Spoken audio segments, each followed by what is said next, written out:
Добър вечер, дами и господа. На 1 юни в 8:30 вечерта гледате предаването Репортер. Днес е Денят на детето.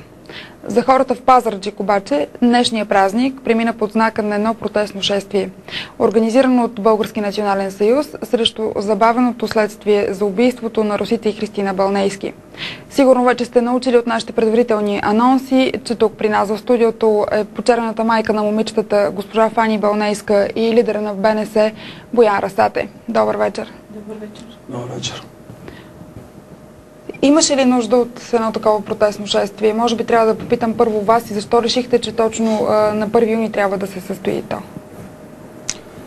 Определено, аз първо искам да се извиня на зрителите за гласа ми. Днес прегракнах. Те може би са видели от нашите новини, че беше доста емоционално шествието. Да, емоционално беше, защото в нашите очи работата, която полицията е свършила, е недостатъчна. Казвам недостатъчна, защото резултат все още няма. В този смисъл протеста беше абсолютно на място и трябваше да се проведе. Трябваше да се проведе на 1 юни, защото преди 4 месеца в този град бяха убити 2 деца. 4 месеца все още няма никакъв резултат. Какъв празник на детето може да има, когато цялото общество иска отговори, а полицията и държавните институции не хаят? Вие днес символично показахте жълт картон на разследващите органи и предупредихте, че след 2 месеца ще последва червен картон. Какво да търсим в този символ? Какво ще се случи след 2 месеца, ако и тогава не са открити убийците?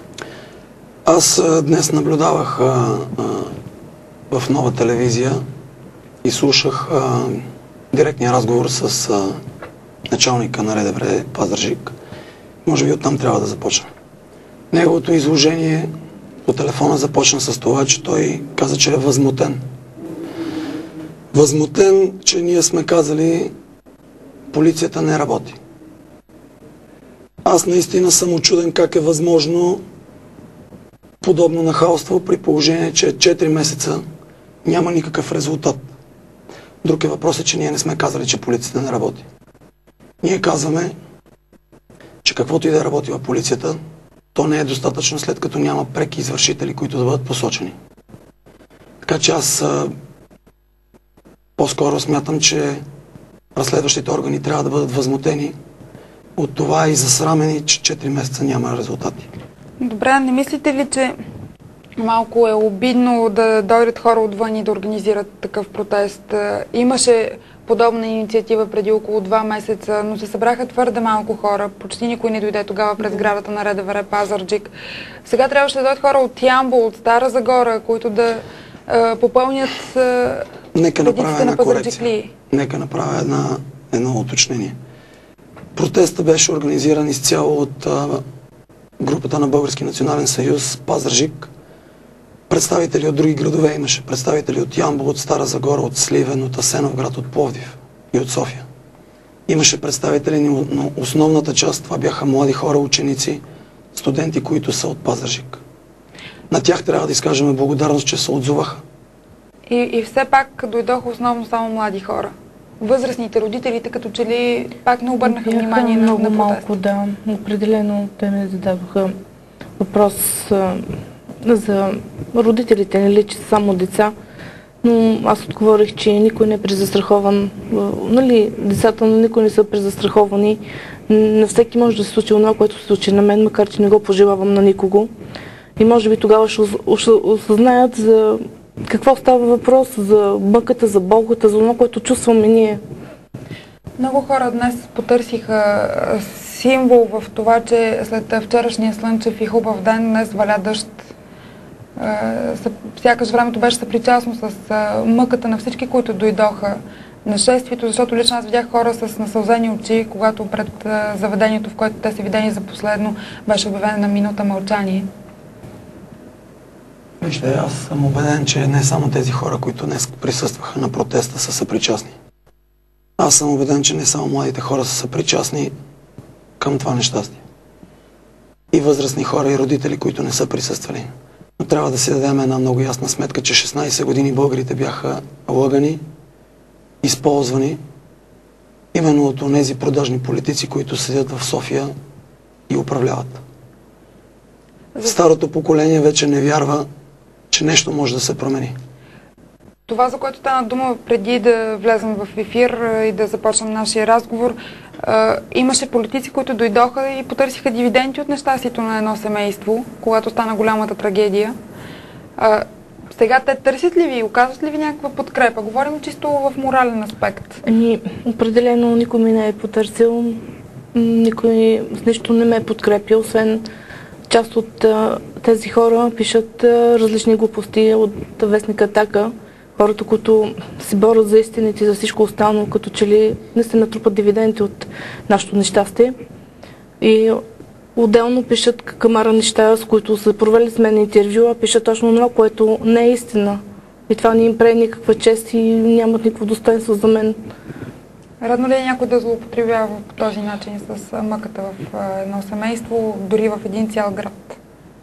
Не, разбира се. Може би това беше основният втория акцент в телефонното обаждане на Стоицев. Той в прав текст каза, политици се опитват да трупат дивиденти и да покажат, че съществуват на гърба на чуждото нещастие. Аз се радвам, че имам възможност да отговоря, защото Български национален съюз не е политическа партия. Ние не сме политици, ние сме една младежка организация, не партийна. Съвсем резонно е хората да си помислят, че и вие търсите дивиденти. Разбира се, само че в основната си част ядрото на нашата организация са младежи, това са ученици и студенти, които в крайна сметка им е писнало 16 години да бъдат лъгани. Ние искаме промяна. Можем ли да бъдем Ние сме граждани. Че след 2 месеца, когато изтече срока на жълтия картон, вие пак ще сте тук и ще имате поредна инициатива? Да, разбира се, ще бъдем тук, защото ние сме граждани и като такива ние плащаме данъци, а от тези данъци се плащат заплатите на тази полиция, която трябва да си върши работата. В този смисъл не виждам очудването на органите на МВР в град Пазарджик, защо се очудват, че ние искаме отговори. Ние като български граждани, на нас ни се полагат тези отговори. Знаете ли, след като приключи вашия протест, той завърши пред сградата на областна дирекция полиция, комисар Жоро Стоицев се срещна с нас, с журналистите, и аз сега ви предлагам да чуем пълното експозе, което той направи пред нас. Ще помоля колегите да пуснат материала. Дадоха ви жълт картон и 2 месеца, за да се справите с него. Жълт картон от кой? Протестиращи.